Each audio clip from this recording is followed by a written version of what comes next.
नमस्कार साथियों, NMF news देख रहे हैं आप। आपके साथ मैं हूं अनुपम प्रसून। देवेंद्र फडणवीस ने एक बड़ा फैसला लिया है। बड़ा फैसला लेने की नौबत इसलिए आई क्योंकि महाराष्ट्र के कई ऐसे हिस्से हैं जहां पर बादल फटने की घटना सामने आई है। इतनी भारी तबाही मची है कि करीब पूरे राज्य भर में 12 लोगों को अपनी जान बाढ़ की वजह से गंवानी पड़ी। बारिश की वजह से कहीं अच्छा खासा घर मलबा में बदल जा रहा है, किसानों को भारी नुकसान पहुंचा है, लोग खेती नहीं कर पा रहे और कई जगहों पर सड़कें डूब गई हैं, पुलिये टूट रहे हैं। तो ये जो सारी स्थिति है वो आपदा जैसी स्थिति बनाई है महाराष्ट्र के अलग अलग हिस्सों में। महाराष्ट्र में अचानक 15 दिन पहले ही मानसून ने दस्तक दी, जिसकी वजह से सबसे ज़्यादा पुणे और सतारा ज़िले को प्रभावित बताया जा रहा है। मुंबई के भी कुछ हिस्से कहा जा रहा है कि वो भी बाढ़ की वजह से, भारी बारिश की वजह से बाढ़ में डूब चुके हैं। इसलिए देवेंद्र फडणवीस ने अपने मंत्री बावनकुले को कहा है कि जल्द से जल्द लोगों तक राहत पहुंचाई जाए, जिनको भारी नुकसान पहुंचा है उन तक आर्थिक मदद पहुंचाई जाए। महाराष्ट्र की सरकार अब ऐसा रास्ता तैयार कर रही है। इस बीच महाराष्ट्र से एक और बड़ी खबर है। वीर सावरकर को लेकर महाराष्ट्र की सरकार ने पहली बार एक बोल्ड डिसीजन लिया है। पूरे भारत में अभी तक किसी भी सरकार ने, और खास तौर पर बीजेपी की सरकारों ने, ऐसी हिम्मत नहीं दिखाई दी। लेकिन अब देवेंद्र फडणवीस की सरकार ने उन्हें श्रद्धांजलि देते हुए एक बड़ा फैसला लिया है। इन दोनों खबरों को डिटेल में आपको हम समझाने जा रहे हैं। लेकिन सबसे पहले ये देखिए कि महाराष्ट्र के सामने इस वक्त आपदा जैसी स्थिति आ गई है। भारी बारिश हो रही है, कई इलाकों में तो इतना पानी भर गया है कि लोगों का घर से निकलना दुश्वार हो गया है, मुश्किल हो गया है। 12 लोगों की जान चली गई है अभी तक। कहा जा रहा है कि 15 दिन पहले जो मानसून ने दस्तक दी उसकी वजह से यह हालत हुई है।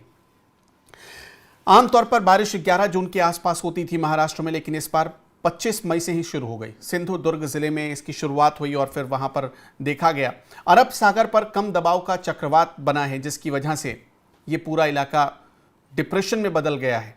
रत्नागिरी से लगभग 40 किलोमीटर उत्तर और दापोली के दक्षिण में ये जमीन से टकराया, जिसके बाद पुणे और सतारा में 24 मई को भारी बारिश हुई।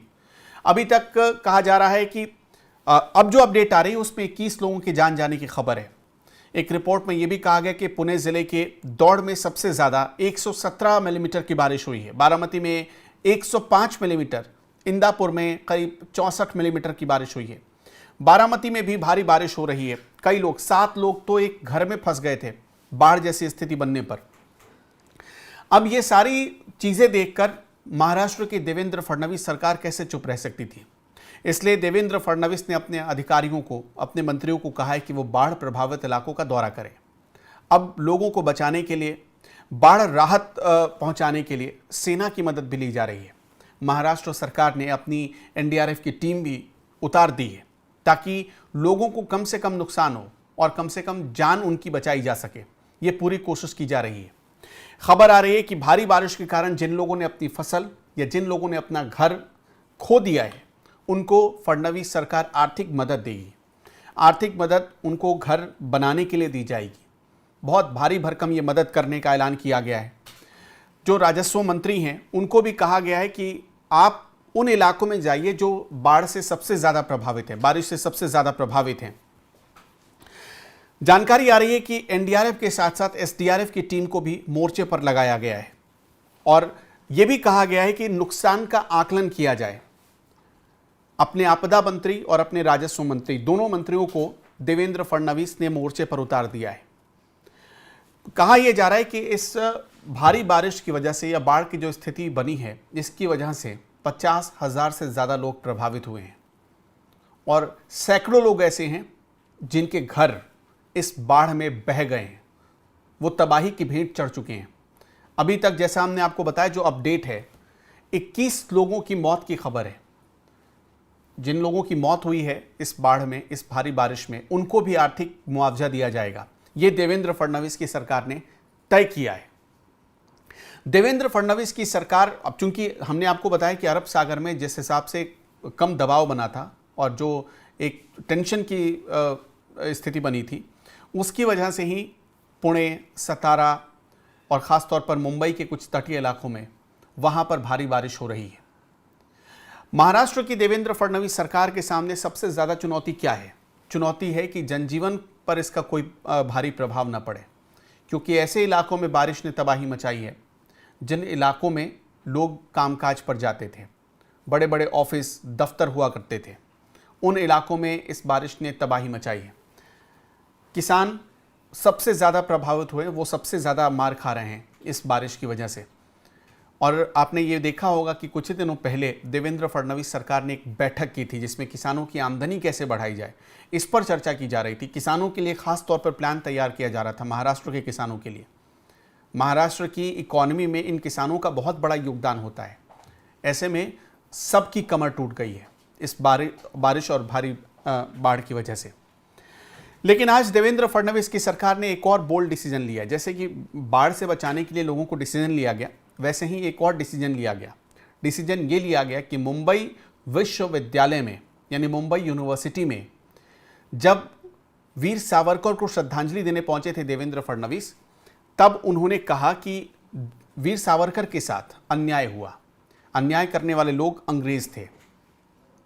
उन्होंने ये कहा अपने भाषण में कि वीर सावरकर को बैरिस्टर की डिग्री अंग्रेजों ने नहीं दी थी, जानबूझकर ये डिग्री नहीं दी थी। अब जो सपना अधूरा रह गया, जो सपना वीर सावरकर ने देखा था, जिसके लिए उन्होंने मेहनत की थी, जो अधूरा रह गया था, उस अधूरे सपने को पूरा करने का काम अब शुरू कर दिया है देवेंद्र फडणवीस की सरकार ने।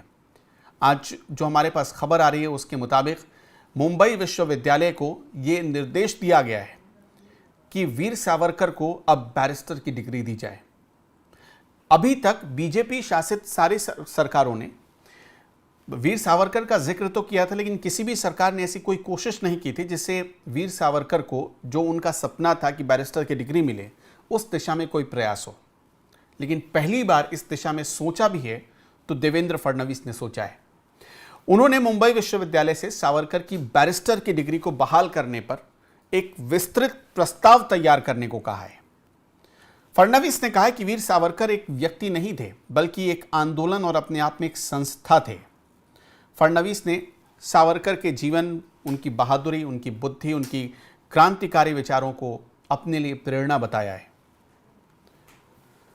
तो ये डिसीजन सिर्फ देवेंद्र फडणवीस की सरकार ही ले सकती थी। ये जो दोनों फैसले हुए हैं फडणवीस सरकार की तरफ से, इस फैसले पर आप क्या सोचते हैं, हमें कमेंट बॉक्स में बताते चलिएगा। नमस्कार।